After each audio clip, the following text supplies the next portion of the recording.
imeiva pale. Iko msituni kabisa. Kwa sababu ilikuwa hauna wallet, hauna vitambulisho. Sikuwa na wallet, ila nilikuwa na hela. $700.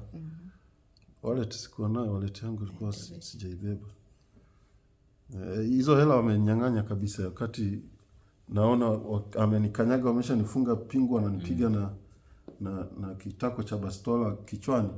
Akaingiza mkono upande wangu wa nani, akachukua. Kulikuwa kuna $700. Nilikuwa nimebeba hizo hela kwa sababu gari yangu ilikuwa iko garage. Nilikuwa najua akimaliza kutengeneza nilipe mafundi. Kwa hiyo kama $700. Huyo amechukua kabisa, huyo alikuwa ananipiga na hiyo kitako cha bunduki. Ni askari mweusi lakini anaonekana ana lafuzi ya Kizanzibari. Na ndio anaonekana alikuwa kiongozi wa huo msafara, kwa sababu wakati wenzake wanasema bodaboda wanatufuatilia, inabidi tukimbilie Oysterbay polisi Mbweni. Yeye akawaambia bosi amesema huyu hataki kufikishwa polisi, tunatakiwa tutoroke tuwakimbie hao bodaboda. Huyu anatakiwa afikishwe kwa bosi wakamalizana na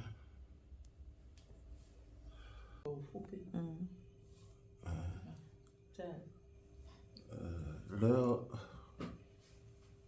majira ya saa 4 kasoro nilikuwa nimetoka kwenye shughuli zangu na rejea nyumbani, nikiwa na jirani yangu, rafiki yangu,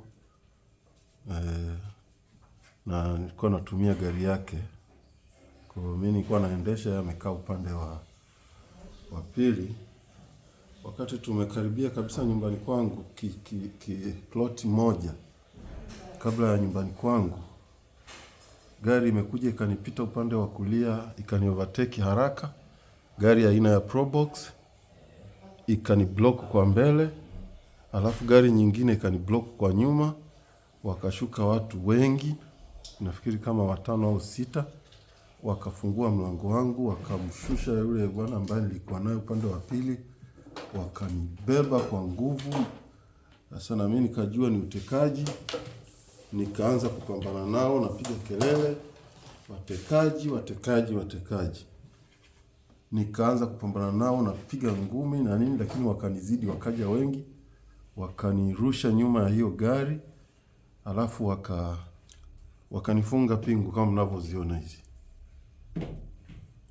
Funga hizi pingu, ndio wakaendelea kunishambulia. Sasa hizi damu nazo niona walikuwa wananishambulia na kitako cha bunduki, wanapiga kichwani na wanasema leo ndio siku yako ya mwisho.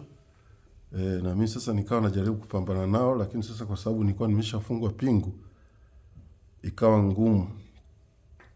ngumu kuwakabili. Lakini wakati tunakwenda, barabara ni mbaya sana kutokea pale nyumbani kwangu kwenda mpaka kwenye barabara ya lami. Ile gari ilikuwa inakimbia, inaruka sana. Kwa hiyo pingu hizi zikakaza kwenye mikono sana. Kidogo nikawa nahisi mikono inataka kukatika. Kama unavyoona, zimekaza sana. Kwa hiyo sasa nikawa nakosa nguvu ya kukabiliana nao. Lakini nikapata nguvu baada ya kugundua kwamba wanajadili, kuna bodaboda wanafuatilia hiyo gari. Na wakawa wanajadili, wanasema bodaboda wanafuatilia na wanaendelea kuongezeka. Sasa wakati wanakimbia, na mimi sasa nikawa najaribu kutumia hiyo fursa ya attention walioihamisha kuelekea kwa bodaboda. Walikuwa wameniweka kwenye buti ya ile gari ya Probox. Nimejaribu kushika lock ya kwanza, ya pili, zote zikawa haziwezi kufunguka na nimefungwa pingu. Kwa hiyo hata alikuwa amenikanyaga pia. Kwa hiyo nikahangaika.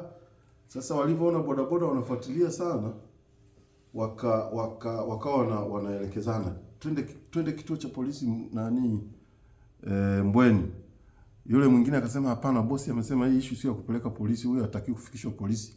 Mtakiwa tumfikishe kwa bosi amalizwe leo hii. Hataki kwenda polisi. Kwa hiyo lakini sasa kwa sababu ya kukimbia hao bodaboda wakajikuta wamefika ule msitu wa pale Mbweni, ule wa usalama ule. Sasa mimi nilikuwa sijui, lakini nikahisi walipofika pale wakaona wana fursa sasa ya kukabiliana na wale wa bodaboda. Wakashuka wote kuanza kupiga risasi. Nimesikia wanasema wapige risasi hao bodaboda wote, piga risasi wasiendelee kutufuata. Sasa wakashuka wote kwenye gari. Wakiwa wanaamini niko kwenye buti, siwezi kunyanyuka na nilikuwa nimefungwa hizi pingu. Nilivyoona tu wameshuka na wako upande mmoja wa gari, nikajirusha kwa maumivu makali, lakini nikajirusha kwenye siti ya katikati. Nilivyojirusha kwenye siti ya katikati, haraka haraka nikapeleka mikono yangu kwenye loku, nikaitoa, nikashukia upande wa pili. Upande huo kuna msitu, nikaingia msituni. Kwa hiyo wanakuja kushtuka, wanarudi kwenye gari, mimi nimeshaingia msituni. Wakaanza kunifuatilia, wanapiga risasi, msitu umefunga sana, hawezi hata kupita. Mimi nikawa na crawl kiasi kwamba suruali yangu imenaswa kwenye miba, nikaiacha humo, siwezi kujitoa miba kwa sababu nimefungwa pingu. Nimecrawl kwenye miba kwa muda wa saa nzima na nusu, ndio nikaweza kutoka upande wa pili. Na kwa hiyo namshukuru Mungu, angalau niko salama sasa, nimeweza kutoroka kwenye mikono yao wauaji.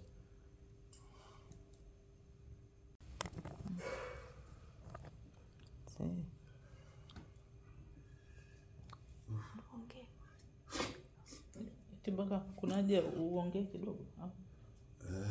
Hizi zina kazi. Anza nani hiyo kazi.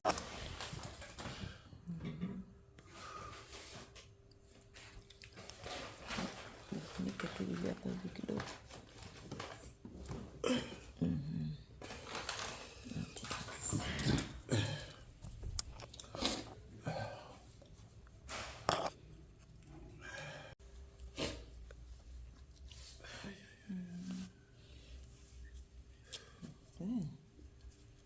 Suruali imebaki kwenye miba pale. Iko msituni kabisa, kwa sababu ilikuwa hauna wallet, hauna vitambulisho. Sikuwa na wallet, ila nilikuwa na hela 700,000. Wallet sikuwa nayo, wallet yangu ilikuwa sijaibeba. Hizo hela wamenyang'anya kabisa, wakati naona amenikanyaga, wameshanifunga pingu, wananipiga na kitako cha bastola kichwani. Akaingiza mkono upande wangu wa nani, akachukua. Kulikuwa kuna 700,000. Nilikuwa nimebeba hizo hela kwa sababu gari yangu ilikuwa iko garage. Nilikuwa najua wakimaliza kutengeneza nilipe mafundi. Kwa hiyo kama 700,000 huyo amechukua kabisa. Huyo alikuwa ananipiga na hiyo kitako cha bunduki. Ni askari mweusi lakini anaonekana ana lafuzi ya Kizanzibari. Na ndio anaonekana alikuwa kiongozi wa huo msafara, kwa sababu wakati wenzake wanasema bodaboda wanatufuatilia, inabidi tukimbilie Oysterbay polisi Mbweni. Yeye akawaambia bosi amesema huyu hataki kufikishwa polisi, tunatakiwa tutoroke tuwakimbie hao bodaboda. Huyu anatakiwa afikishwe kwa bosi wakamaliza na sasa siwezi kurudi nyuma, wanapiga risasi nyuma.